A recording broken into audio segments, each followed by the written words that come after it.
Sir, I just wanted to know the history of Doordarshan. Well, Doordarshan came in around 1957 or 59, around the same time. And it was only one channel at that time, and it was run by government. There was no private channel. And being a government-run channel, naturally the government of the day, since it was funding Doordarshan, it was providing budget for Doordarshan, so it was also holding the strings. So naturally, Doordarshan was on those days answerable to the government of the day, whoever is the government, whether it is Congress or anybody.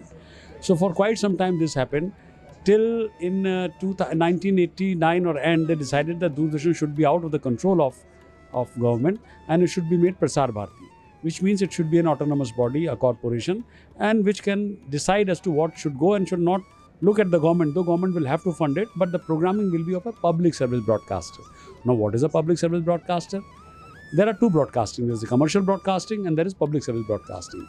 Commercial broadcasting caters to the consumers, people who are consuming goods, products, and public service broadcasting caters to the citizens, right?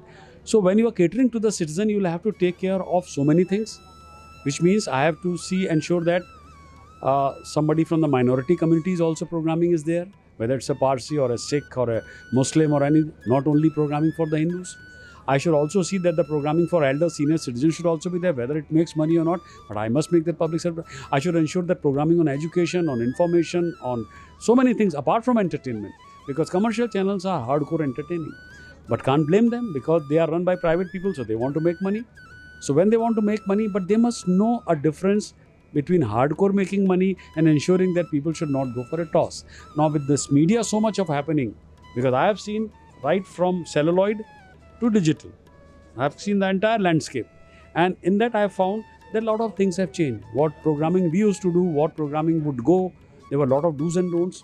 Of course, government run tha, isliye problem thi, but otherwise also we were ourselves conscious whether this is good for a child, whether it's good for anybody else. But today all that has gone for a toss. So since that has gone for a toss, we are not actually concerned what is happening in the country also. If you remember, when we had only one channel, the country was united. How? Everyone would talk about a program. Yesterday we saw Mahabharat, we saw Ramayana, and this happened. Now tomorrow this is going to happen. So whether you are in a local train or whether you are in a bus, ask your parents. You were not born even that time. They will tell you. The moment two television came in a house, again there was a bifurcation, there was a fragmentation. What? The kids would watch their programming, the parents would watch. And then channels started coming. So everyone was having their own programming. And finally when this good smartphone came, then though we are going to a hotel, going to anywhere with family, enjoying, but we are half the time looking and no one is talking to each other. Why? So we are fragmenting ourselves. There are a lot of things to learn from elders, from people who are in their in their, I would say, in the evening of their life. So that is not happening. This will teach you a lot of things, but a lot of unnecessary things also will go through. So how not to take those things, that is what you have to learn. Yes, sir. So what would be the upcoming message that you want to give to the journalist? Well, I have written a book also, ABC of Broadcast Journalism. And I would say that anything, the top has to be ethics. If you're not ethical, if you're programming, if your content is not ethical, then I don't think you are in the right place. You should not take sides. The best thing is you should listen to him, you should listen to anybody else, and then leave it to the people to decide who is right, who is wrong. You rather taking, which is happening today in Republic Television or those whoever anchors are, they are being paid only for this. So as a viewer, I am actually confused whether this is a right news or a wrong news, whether this is happening at all or not. You understand my point? Which is, they are not impartial.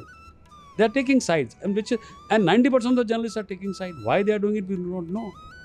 Maybe they make easy money. Maybe that brings them, immediately in the limelight, in the forefront. But again, as I said, as long as you are not ethical, for me, you are not a journalist. Thank you, sir, for your inspiration words.